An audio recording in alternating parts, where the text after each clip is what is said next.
the part of this the agroecology group for since long time, and we have been working in the different dimension of the agriculture green revolutions to the cropping system science, and moving towards that one. Like we are started looking at that one. India used to be kind of a cradle of agroecosystems, what you call cradle of agroforestry. So what happens in the last 100 years? The last 50 years of the colonial period and first 50 years of the independence. So in that 100 period, we lost nearly 85% of the tree cover in the mainstream agriculture. And India used to be the one of the tree-based food production systems, and where everything is natural. Because of that's where chemical is not even introduced that time, so that everything is completely cow-based systems. And even very interesting that when we're talking about discussion about the livestock in Indian systems was not just about the milk or meat, it was the recycling agent. Take example of simple like if you take all the residues coming from the crops and it takes nearly about 6 months to digest and make it a compost, and the feeding the cows just 24 hours to become a biofertilizer. So that's what we used to have a lot of the cows in our farms. I was all the questions. None of them are like all other drought cows, basically. And that coming to that one, and so much of the tree cover in the farming system dynamics, always there is a 15% of tree cover. So that India decided in the NDC contribution that why we should have the 33% of the forest cover and green cover. And at the present, nearly 85% of the wood is coming from the agroforestry and tree outside the forest. So I'm leading the one of the largest $25 million funded project, the USAID and MOFCC on that one. How to make a growing a tree become profitable. That's one of the things. Why agroforestry, despite of so much happening, and 1 rows of the trees around the farm, as Prime Minister said, herb made per pay. So that's nearly reduces to the fertilizer inputs in terms anywhere between like a synthetic fertilizer input by the 35 to the percent, and also the pesticide nearly 70%. So that's what the most what called natural the farming initiative, they're bringing it to the mainstream agriculture. And that comes to the like just 2 days ago, I was in UP, the chief minister, one of the innovation that $1 trillion economy, right? So moving away from the quarter trillion to the 1 trillion 4 years, and India also targeting with $5 trillion economy.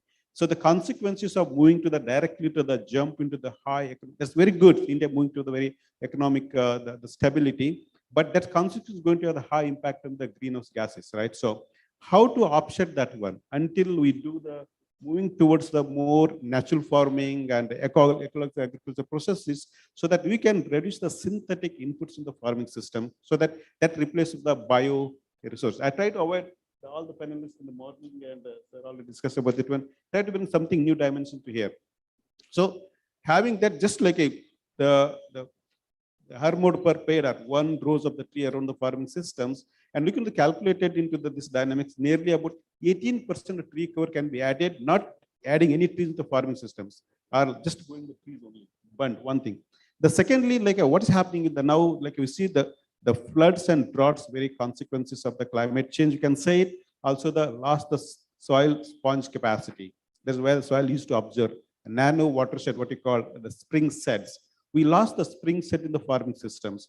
And having just introducing the just 1 to 2% of the tree cover into mainstream agriculture, that break the what you call a hard pan, or you can call it as a compactness of soil.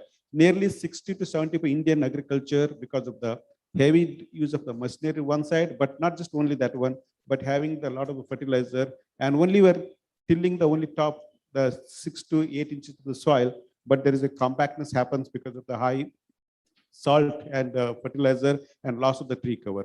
Just having a few trees that break that what you call the hard pan, that leads to more infiltrations, and then it reducing the what you call increase the groundwater table, and also reducing the erosion of the soil. That's because of most of you see all the rivers and the streams. Any one rain comes, all the muddy water. That should be clean water should be there.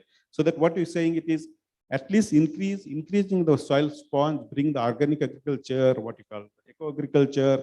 I know there's a lot of the terminals coming around that one, but basically it's what you call a tree-based system used to have that one, and having just increase the surface flow to subsurface flow, bring anywhere from 30 to 50%. I think we reach the sustainable development goal. I think that is the focus on that one. Now we talk about the stewardship economy, that's become circular economy and stewardship economy that's become important. And farmers are very good in any technology given to them, they adopt it. And but the value we are returning in terms of them, we are only looking at the produce they sell in the market, but intangible inputs they're doing it. For example, sustainable agriculture, nature-based solutions, natural farming, agroforestry, they had so much of the other benefits to the system in terms of clean air, clean water, and soil health, increased soil biota, carbon sequestrations. Can this be provided in terms of the additional income to them in terms of the ecosystem services or payment for the eco-agriculture services? I call PES plus. We talk too much on the ecosystem services, payment to ecosystem services, but still so far we not have a policy that given if the farmers is agrees the soil organic carbon from the 0.5% to increase 3%, does he get any additional income? It's not there. So I think this become the policy level. If the farmers adopt the good agriculture practices, that reduces the impact on the soil, water, environment, and food.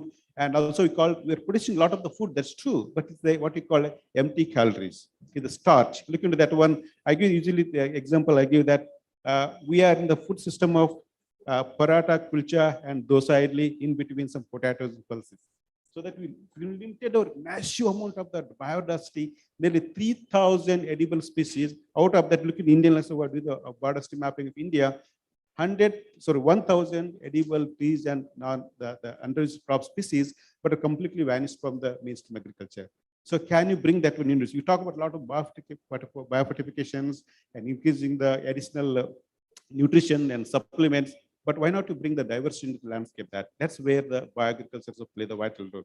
One is reducing our synthetic inputs, and other is crop diversifications and adding the more trees and livestock integrations and the people as one system. This is where I talk about the what you call stewardship divided. We only giving the farmers the producing what they're selling, but we are not giving what actually they deserve. So I think this is where the coming to that one. And so the other third dimension is talking about the investment into this landscape. In the crop sense, why agriculture greenhouse is possible? Because of we invested huge amount of the seeds, the quality planting material called seeds. Then you're providing the subsidies, you're providing the buyback guarantee of those few crops we are gaining. But comes to the organic agriculture, comes to the tree-based systems, none of them are existing. When taking the trees, we not have the quality planting material. When comes the tree produces coming, where the fruits and vegetables, the tree-based systems coming, we not a guaranteed price index for that. We are lack of innovations to that one. If you bring this one, that really going to change that one. I'm sure like when it comes to natural farming, the reduction of the chemicals and reduction of the water use, the electricity. Just giving the example, we are part of that the AP, CNF, the Andhra Pradesh National Farming System, where ICRAP is initially the venture into that one. What can be done here? So one example that Vijay Kumar was telling other day, that they collect massive data. We're spending collect the scientific data evidences to show that what natural farming really brings in. I just give the example of energy saving. So that adopted natural farming, increasing soil organic carbon, reducing the 1 to 2 irrigations, that reduces the amount of the what we call the energy in terms of irrigation pumping. That really turned out to be 2.1 billion in this one state, amount of electricity reductions. So just think about the entire country. So that we're talking about, also we are doing a lot of the subsidized number of the input industries.